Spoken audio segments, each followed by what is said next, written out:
नमस्कार मित्रों, आप सभी का हमारे YouTube चैनल टेक और हैक पर स्वागत है। आज से हम अपने इस चैनल पर मैथ की क्लासें अपलोड करेंगे। आज का हमारा टॉपिक रहेगा नंबर सिस्टम और हमारी जो ये सेवाएं आपके लिए निःशुल्क है। अधिक से अधिक लाइक, शेयर और सब्सक्राइब करें और हमारे चैनल का भरपूर आनंद लें। तो आज का हमारा टॉपिक रहेगा नंबर सिस्टम, संख्या पद्धति। आज हम बेसिक से लेकर के चलेंगे। आज हमारी क्लास की पहली क्लास है क्लास फर्स्ट। ये पहली क्लास रहेगी आज हमारी मैथमेटिक्स की। तो नंबर सिस्टम में सबसे पहले हमें संख्याओं के बारे में पता होना बहुत जरूरी है। तो हम सबसे पहले प्रारंभ करेंगे पहली संख्या पढ़ेंगे हम प्राकृत संख्याएं यानी कि नेचुरल नंबर।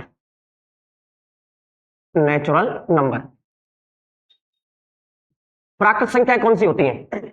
ऐसी संख्याएं जिनका उपयोग हम किसके लिए करते हैं? गिनने के लिए, यानी कि जिनका उपयोग गिनने के लिए किया जाता है। ऐसी संख्याएं जिनका उपयोग गिनने के लिए किया जाता हो प्राकृतिक संख्या यानी कि नेचुरल नंबर कहलाती है। प्राकृतिक संख्या प्रारंभ होती है एक से प्रारंभ होती है और ये अनंत तक चलती है।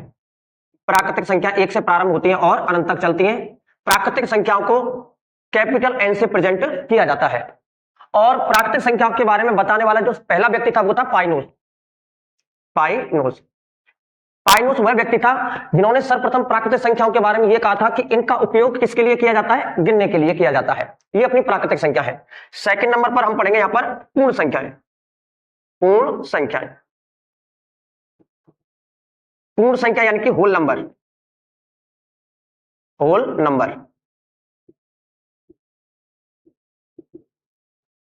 पूर्ण संख्या कौन सी होती है? यदि प्राकृतिक संख्याओं में किसको सम्मिलित और कर लिया जाए? जीरो को, यानी कि पूर्ण संख्या है, इनको प्रेजेंट किया जाता है डब्ल्यू से, होल नंबर को। और प्राकृतिक संख्याओं के साथ साथ इसमें जीरो को सम्मिलित कर लिया जाता है। अर्थात ये संख्या कहां से प्रारंभ होती है? जीरो से प्रारंभ होती है। 0 1 2 3 डॉट इनफाइनाइट यानी अनंत तक चलती है। प्राकृतिक संख्या एक से प्रारंभ होती है, इनका उपयोग गिनने के लिए किया जाता है, जबकि पूर्ण संख्याएं जीरो से प्रारंभ होती है।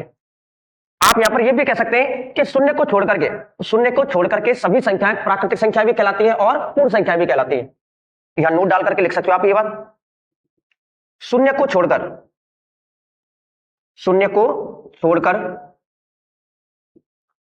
सभी संख्याएं प्राकृत तथा पूर्ण होती हैं, यानी पूर्ण संख्याएं होती हैं। ये अपनी दो संख्याएं कंप्लीट होती है थर्ड नंबर पर।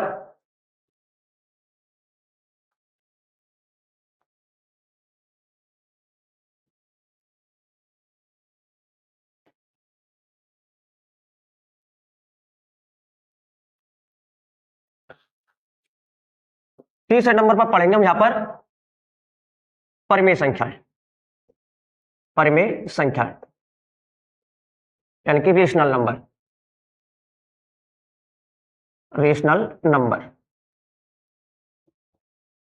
परिमेय संख्याएं कौन सी होती है? ऐसी संख्याएं जो p बट्टे क्यू अर्थात अंश बट्टे हर के रूप में जिनको दर्शाया जा सके, लिखा जा सके, वो सभी परिमेय संख्याएं कहलाती हैं। ऐसी संख्याएं जो p बट्टे क्यू के रूप में दर्शाई जा सके, ऐसी संख्याएं जो p बट्टे क्यू के फॉर्म में लिखी जा सके, परिमेय संख्याएं कहलाती हैं। परिमेय संख्याएं तो यानी ऐसी संख्याएं जो p बट्टे क्यू के रूप में दर्शाई जा सके, लिखी जा सके, परिमेय संख्याएं कहलाती हैं। जैसे कि एग्जांपल के लिए 2/3 या 2/5, 1/2, 5 बट्टे अपना इसमें आप लिख सकते हो 7। ये सभी संख्या कौन सी संख्या है? परिमेय संख्या कहलाती है। ऐसी संख्याएं जिन्हें p बट्टे क्यू के फॉर्म में लिखा जा सके, दर्शाया जा सके, ये सभी परिमेय संख्याएं कहलाती है। नेक्स्ट नंबर पर अपन संख्या पढ़ेंगे इसमें अपरिमेय संख्याएं। इरेशनल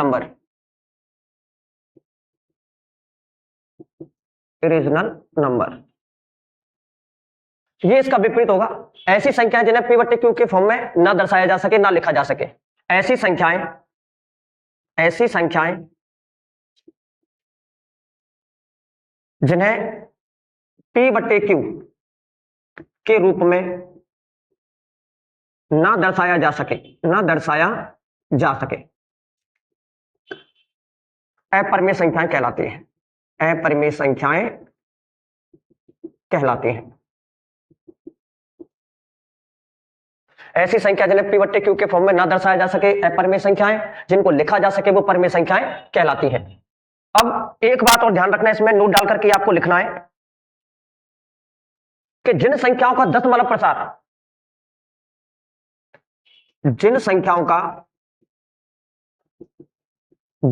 प्रसार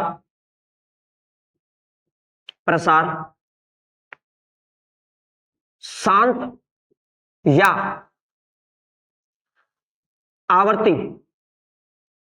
आवर्ती का हो, परिमेय संख्याएं, और जिनका दशमलव प्रसार अशांत, उन्हें अपरिमेय संख्याएं कहते हैं। अपरिमेय संख्याएं कहते हैं। अब इसके आपको एग्जाम्पल कराने मुझे, तो इसके आप एग्जाम्पल देखो, परिमेय संख्या और अपरिमेय संख्याओं के एग्जाम्पल है अपने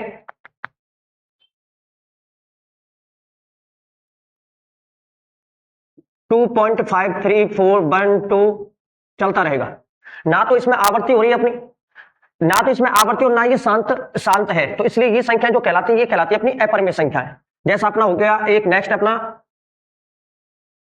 34.12345 ये भी अपनी अपरिमेय संख्या है। आप इनको P/Q के फॉर्म में नहीं लिख सकते। क्यों नहीं लिख सकते? का रीजन क्या है कि पहली बात तो आपको ये नहीं पता कि दशमलव के बाद कितने डिजिट है हमारे पास। अगर आपको ये पता होता तो आप शून्य लगा करके इनको P/Q के फॉर्म में लिख सकते हो। इसलिए जिनके बाद में यानी कि दशमलव के बाद संख्याएं अशांत आवर्त यानी कि अशांत हो, यानी कि विराम अवस्था में ना हो, विराम अवस्था में नहीं होती उनको बोलते हैं अशांत। तो ये सभी संख्या कहलाती है अपनी अपरिमेय संख्या। नेक्स्ट नंबर पर पढ़ेंगे हम यहां पर 5 नंबर पर संख्या अपनी पूर्णांक।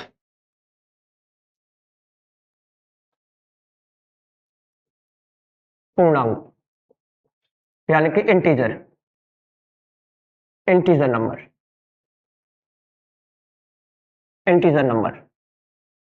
स्पेलिंग का देख लेना, ऐसा कोई इशू नहीं है इसमें।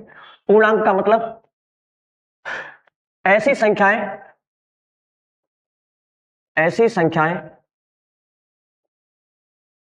जो धनात्मक और ऋणात्मक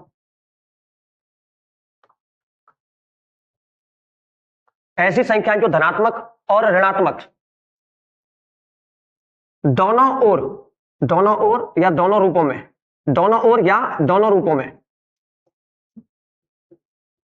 अनंत तक चलती हो, पूर्णांक कहलाते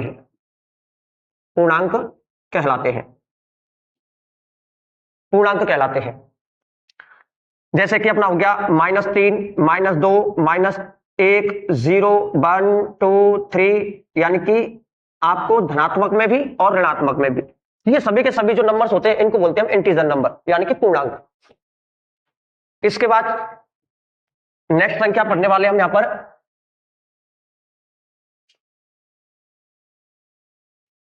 वास्तविक संख्याएं, रियल नंबर। वास्तविक संख्या यानी कि रियल नंबर। वास्तविक संख्याएं कौन सी होती हैं? ऐसी संख्याएं जिनका वर्ग करने पर धनात्मक मान प्राप्त हो। ऐसी संख्याएं जिनका वर्ग करने पर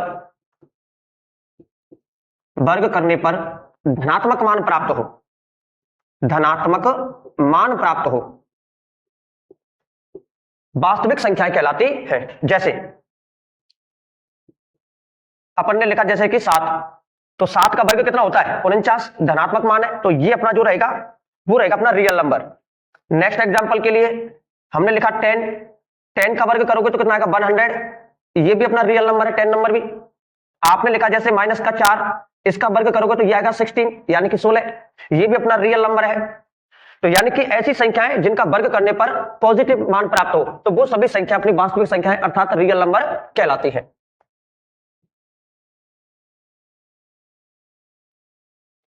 ये सभी वास्तविक संख्याएं हैं, यानी कि सभी प्रकार की धनात्मक और ऋणात्मक संख्याएं जो होती है उनका समूह वो सभी के सभी वास्तविक होते हैं, लेकिन इनका वर्ग करने पर हमेशा धनात्मक मान प्राप्त होता है, और जिनका मान धनात्मक मान प्राप्त हो वो सभी वास्तविक संख्याएं कहलाती हैं। इसके बाद एक होती है भाज्य संख्या, एक होती है अभाज्य संख्याएं। वैसे ये तो हो गई अपनी वास्तविक। एक होती है अवास्तविक संख्याएं। अवास्तविक में क्या होता है कि किसी संख्या का वर्ग करने पर धनात्मक मान प्राप्त ना हो अर्थात ऋणात्मक मान प्राप्त होता है, वो कहलाती है अपनी अवास्तविक संख्याएं।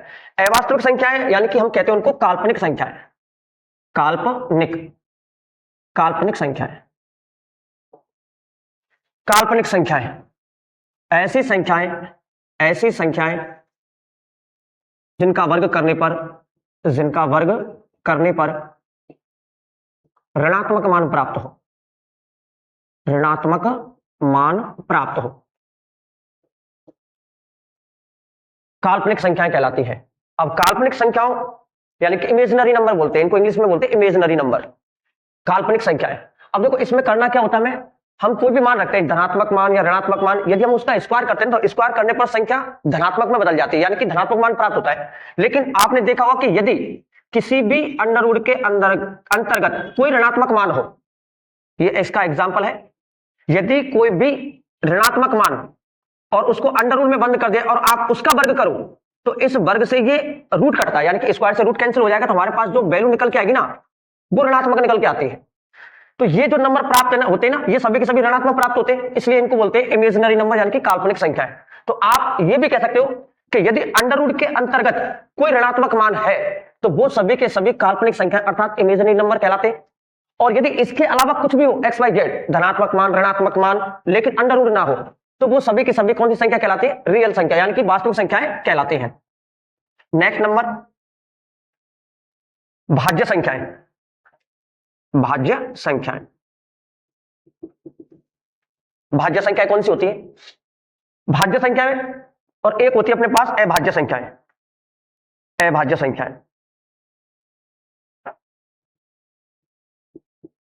देखो भाज्य और अभाज्य में बस थोड़ा सा ध्यान रखना है कि ऐसी संख्याएं जिसके दो से अधिक गुणनखंड हो, ऐसी संख्याएं जिसके दो से अधिक गुणनखंड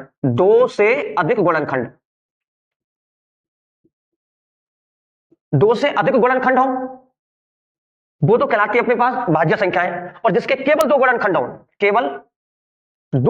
हो ऐसी संख्या जिसके दो से अधिक गुणनखंड भाज्य संख्या और जिसके केवल दो गुणनखंड हो, ना तो दो से अधिक ना दो से कम, वो कहलाती है अपनी अभाज्य संख्याएं। इसके एग्जांपल में जैसे कि 10 हो गया। अब 10 की अगर मैं बात करूं 10 के गुणनखंड क्या होंगे, यानी गुणनखंड का मतलब होता है ऐसी कितनी संख्याएं जिनका भाग 10 में चला जाएगा। तो देखो ये 10 1 से डिवाइड हो जाएगा, 2 से डिवाइड हो जाएगा, अपना 5 से डिवाइड हो जाएगा, 10 से डिवाइड हो जाएगा। तो यानी कि मैं ये कह सकता हूं कि 10 के कितने गुणनखंड है हमारे पास, फैक्टर यानी कि 4 फैक्टर है, तो यानी कि 2 से अधिक है, इसलिए ये सभी संख्याएं यानी कि 10 जो संख्या है अपने पास ये कौन सी संख्या होगी अपने पास, भाज्य संख्या। एग्जाम्पल इसमें देखो जैसे मैंने यहां पे लिखा केवल 5। अब देखो 5 किस किस से डिवाइड हो जाएगा, 5 अपना 1 से डिवाइड हो जाएगा और 5 से डिवाइड हो जाएगा, तो यानी कि यहां पर इसके फैक्टर कितने हमारे पास, केवल 2। तो ऐसी संख्याएं जिसके केवल 2 फैक्टर हो वो सभी के सभी भाज्य संख्याएं, और जिसके 2 से अधिक गुणनखंड होते हैं वो भाज्य संख्याएं। अगर आप बात करें यहां पर 1 की कि सर 1 के तो केवल ना तो 2 गुणनखंड है ना 2 से अधिक, इसका तो केवल एक ही गुणनखंड है, तो ना तो इसे हम भाज्य की कैटेगरी में रखते हैं और ना इसको अभाज्य की कैटेगरी में रखा जाता है। ओनली एक ऐसा अकेला नंबर है ना तो इसको भाज्य में काउंट किया जाता है ना ही अभाज्य में काउंट किया जाता है। आप तो बस इतना ध्यान रखना कि कोई सा भी नंबर हो उसके 2 से अधिक गुणनखंड है उसको तो कहेंगे हम भाज्य संख्या है, और जिसके केवल 2 गुणनखंड है वो अभाज्य संख्या। इसके अलावा कुछ भी हो ना तो इस कैटेगरी के अंतर्गत आएगा ना इस कैटेगरी के अंतर्गत आएगा। तो हमारे पास संख्या कितनी कंप्लीट हो गई, 9। 10वीं संख्या, 10वें नंबर पर पढ़ेंगे हम सम संख्या और एक विषम संख्या। सम संख्या इवन नंबर, सम संख्याएं यानी कि इवन नंबर।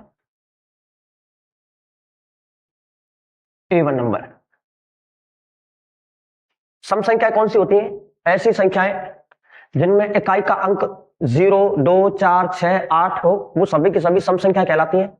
या फिर आप ये भी कह सकते हो कि ऐसी संख्या जो 2 से पूर्णतः विभाजित हो, जो 2 से पूर्णतः विभाजित होती है वो सभी संख्याएं सम संख्या कहलाती हैं। ऐसी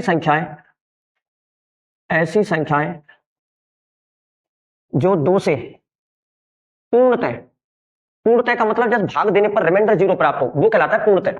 ऐसी संख्याएं जो 2 से पूर्णतः विभाजित हो, या आप ये भी कह सकते हो इकाई का अंक, यानी कि ये पहचान की कैटेगरी में आप ये भी कह सकते हो इससे पहचान होती है। इकाई का अंक 0, 2, 4, 6 या 8 हो तो वो सभी संख्याएं अपनी कौन सी संख्या कहलाती है? सम संख्या कहलाती है। जैसे एग्जांपल के लिए आपने लिखा 2460, तो इसमें इकाई का अंक कितना है अपना? 0, सम संख्या है। आपने लिखा 1,25,344, इकाई का अंक कितना है अपना? 4, तो ये भी अपने पास सम संख्या है। तो आप ये कह सकते हो कि संख्या छोटी या बड़ी, आप या तो इकाई के अंक पर काम करो या फिर आप ये भी कह सकते हो कि जो 2 से पूर्णतः विभाजित हो वो सभी की सभी संख्याएं सम संख्याएं कहलाती है। नेक्स्ट नंबर विषम संख्याएं। विषम संख्याएं, विषम संख्याएं यानी कि ओड नंबर। देखो किसी किसी कोई संख्या में मैंने क्या इंग्लिश नहीं लिखी, चलो 1-2 छूट गए होंगे। विषम संख्या यानी कि ओड नंबर, तो ऐसी संख्या जो 2 से पूर्णतः विभाजित ना हो, जो 2 से पूर्णतः विभाजित ना हो, विभाजित नहीं हो। या आप ये भी कह सकते हो पहचान के तौर पर आप ये कह सकते हो कि इकाई का अंक 1, 3, 5, 7 या फिर क्या हो 9 हो, वो सभी की सभी संख्याएं कौन सी संख्या कहलाती है? विषम संख्या यानी कि ओड नंबर कहते हैं इनको। एग्जाम्पल के लिए 30,121 इवन नंबर या ओड नंबर, तो आप लास्ट डिजिट पर यानी इकाई अंक पर काम करोगे, तो इकाई अंक क्या यहां पर 1, तो कौन सा नंबर होगा अपना? ओड नंबर यानी कि विषम संख्या है। आपने लिखा 977 इवन नंबर, क्योंकि लास्ट डिजिट क्या दिया गया अपने पास? 7, और यदि इकाई अंक 7 हो तो वो संख्या कौन सी होती है? अपनी विषम संख्या होती है। ये 11 संख्या अपनी कंप्लीट होती है।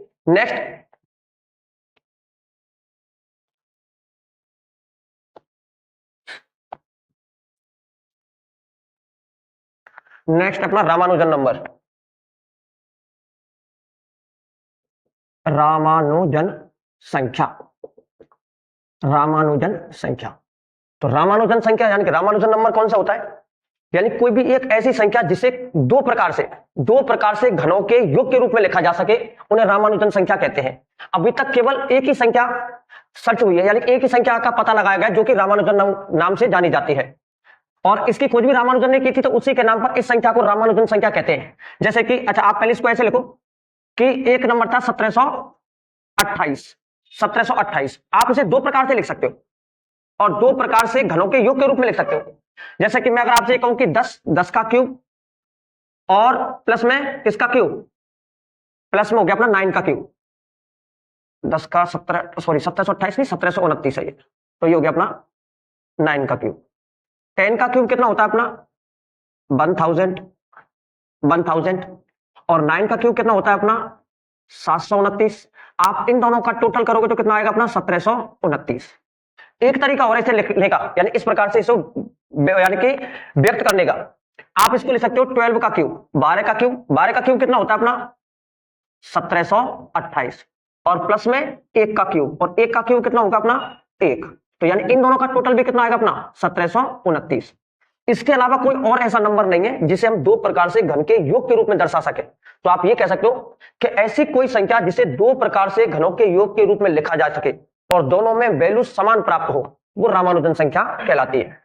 आप बस इतना याद रखना, रामानुजन संख्या केवल एक ही है, 1729। 13 हर्षद संख्याएं। अब हर्षद संख्याएं कौन सी होती हैं? ऐसी संख्याएं जो अपने अंकों के योग से पूर्णतः विभाजित हो। पूर्णतः विभाजित हो। ऐसी संख्याएं जो अपने अंकों के योग से पूर्णतः विभाजित हो हर्षद संख्याएं कहलाती हैं। जैसे एग्जांपल के लिए मैंने यहां पर एक नंबर लिखा 12। अब 12 में 2 डिजिट है 1 और 2, इन दोनों को आप ऐड करो, 1 + 2 = 2 में कितना 3। अब आपको ये तो पता है कि 3 से 12 को डिवाइड किया जा सकता है, पूर्णतः विभाजित होगा। तो जो 12 है वो अपने पास कौन सी संख्या होगी? हर्षद संख्या, इसे हम हर्षद संख्या कहते हैं। नेक्स्ट, जैसे आपने लिखा यहाँ पर 20 के दोनों डिजिट 2 + 0 = 2, तो 2 से भी आप 20 को डिवाइड कर सकते हो, पूर्णतः विभाजित होगा। तो ये भी कौन सी संख्या कहलाएगी? अपनी हर्षद संख्या है। तो आप ये कह सकते हो, यानी कि ऐसी संख्या जो अपने अंकों के योग से पूर्णतः विभाजित हो हर्षद संख्याएं कहलाती है। हाँ जी, नेक्स्ट एक और अपने पास हैप्पी नंबर, एक संख्या और अपने पास happy number. Sorry 14 happy number, happy number, इसको हिंदी में भी हैप्पी नंबर और इंग्लिश में भी हैप्पी नंबर ही बोलते हैं। ऐसी संख्याएं जो अपने अंकों के वर्गों का योग, ऐसी संख्याएं जो अपने अंकों के वर्गों का योग करने पर एक प्राप्त हो। ऐसी संख्या जो अपने अंकों के वर्गों का योग करने पर एक प्राप्त हो। इसमें एक बात याद रखना, चाहे यह प्रक्रिया एक से अधिक क्यों ना हो, यानी कि इस प्रक्रिया को हमें एक से अधिक भी दोहराना पड़ सकता है। ध्यान रखना, हो सकता है वो 2 स्टेप में आए, 3 स्टेप में, 4, 5, लेकिन 5 या 6 स्टेप से आपको ज्यादा करना नहीं है, 5 स्टेप तक मतलब अपना हो जाता है। ऐसी संख्या जो अपने अंकों के वर्गों का योग करने पर एक प्राप्त हो, हैप्पी नंबर कहलाते हैं। जैसे एग्जांपल के लिए मैंने यहाँ पर एक एग्जांपल लिखा अपना 49, यानी कि 49। अब आप ये देखो 49 में हमारे पास 2 डिजिट दिए हुए, एक अपना 4 है और सेकंड पर इकाई अंक हमारे पास दे रखा है इसमें 9, यानी कि 4 का स्क्वायर प्लस में 9 का स्क्वायर। 4 का वर्ग कितना होगा अपना? 4 का वर्ग हो गया अपना 16 और 9 का वर्ग कितना हो गया अपना 81। अब आप इन दोनों को ऐड करोगे तो ये कितना आ जाएगा अपना 97। अब जो 97 आया ना, यही प्रक्रिया आप दोबारा दोहरा दो, 9 का स्क्वायर प्लस में 7 का स्क्वायर। 9 का स्क्वायर कितना होगा अपना 81 और 7 का स्क्वायर कितना होगा 49। अब आप इन दोनों को ऐड करो 130, यानी कि हो गया 50, 8 5 13 130। 130 में आप 0 को तो क्या करोगे? इग्नोर करोगे, क्योंकि वर्ग करने पर 0 ही आएगा। 1 और 3, 1 का स्क्वायर प्लस में 3 का स्क्वायर, 1 का स्क्वायर 1 और 3 का 9, कितना आ गया अपना 10। अब 10 में भी आपको किसको इग्नोर करना है? 0 को, तो क्या गया 1 का वर्ग कितना होता है 1। तो यानी कि आप ये कह सकते हो कि 49 ये एक हैप्पी संख्या है, यानी कि हैप्पी नंबर है। ये भी अपना हैप्पी नंबर है, 130 भी हैप्पी नंबर है और 10 भी क्या रहेगा अपना हैप्पी नंबर। ये कहलाते हैं अपने हैप्पी नंबर। और रहेगा कुछ संख्या तो कंप्लीट हो गई।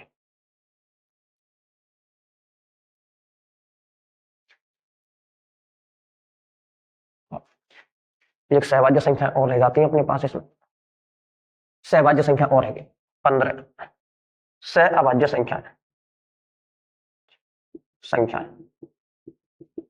को प्राइम नंबर NUMBR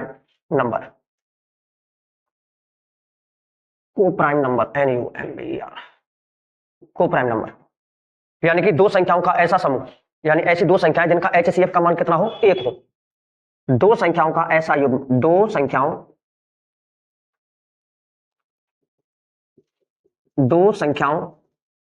का ऐसा युग्म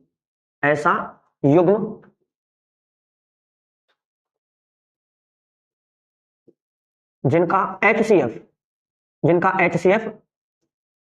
1 हो। दो संख्याओं का एक ऐसा युग्म, यानी कि एक ऐसा जोड़ा जिनका HCF कितना हो 1 हो, सहअभाज्य संख्याएं कहलाती है। एग्जाम्पल के लिए जैसे कि 2 और 3, इनका HCF निकालोगे तो कितना आएगा अपना 1। 5 और 7, इनका HCF भी कितना रहेगा अपना 1। आपने लिखा यहाँ पर 7 और 10, इनका HCF भी कितना आएगा 1। यानी कि ये सभी जोड़े जो मैंने आपके सामने लिखे हैं, ये सभी के सभी क्या है सहभाज्य संख्या है, इनको बोलते हैं सहभाज्य संख्याएं। यानी कि दो संख्याओं का एक ऐसा समूह जिनका HCF कितना हो 1 हो, वो सभी संख्याएं कौन सी संख्या कहलाती है? सहभाज्य संख्याएं कहलाती है।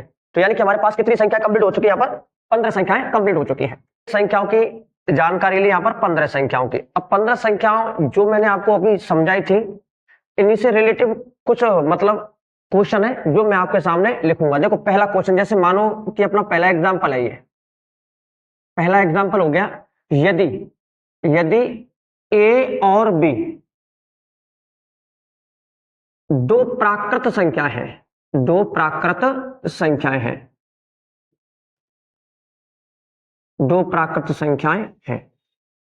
तो इसमें आपका पहला क्वेश्चन बनेगा क्या ए प्लस बी, क्या ए प्लस बी प्राकृत होंगी, यानी प्राकृत संख्या है। ये पहला क्वेश्चन। इसी में सेकंड क्वेश्चन है अपना, क्या ए माइनस बी, क्या ए माइनस बी प्राकृत संख्या है। इसी में क्वेश्चन नंबर थर्ड, क्या ए इंटू बी प्राकृत संख्या है। नेक्स्ट, क्या ए डिवाइड बी प्राकृत संख्या है। नेक्स्ट और लास्ट, क्या